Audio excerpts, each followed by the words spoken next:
ભરૂચ શહેરના નગરપાલિકાની food and drugs વિભાગ દ્વારા ખાણાપીણીની લારીઓ પર ખાદ્ય પદાર્થોની ગુણવત્તા અને સફાઈ અંગે આજે ચેકિંગ હાથ ધરવામાં આવ્યું હતું।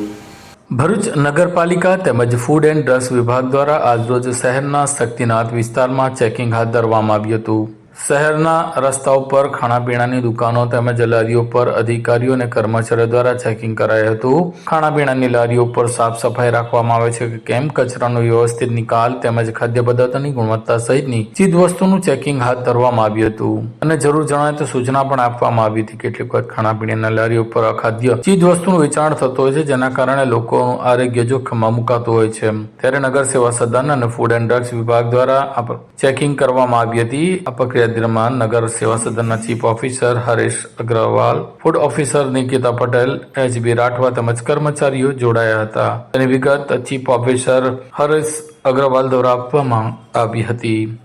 આજ રોજ ભરૂચ નગરપાલિકાની ટીમ તેમજ ફૂડ વિભાગની ટીમ દ્વારા ભરૂચ નગરપાલિકા વિસ્તારમાં ખાણીપીણીની દુકાનો અને લારીઓનું ચેકિંગ હાથ ધરેલ છે। લારીઓવાળા અને ફૂડ જે સપ્લાય કરે છે એ લોકો દ્વારા યોગ્ય સાફ સફાઈ રાખવામાં આવે છે કે નહીં, કચરાનો જ્યાં ત્યાં નિકાલ કરવામાં આવે છે કે કેમ, એ બાબતની ચકાસણી કરવામાં આવી રહી છે। સાથે સાથે એ લોકો જે ફૂડ સપ્લાય કરે છે, ફૂડ પીરસે છે એ આરોગ્યપ્રદ છે, કોઈ વાસી તો નથી, એ અંગેની ચકાસણી અમે હાથ ધરેલ છે અને સમયાંતરે આ પ્રકારની ચકાસણી નગરપાલિકા અને ફૂડ વિભાગની ટીમ હાથ ધરશે।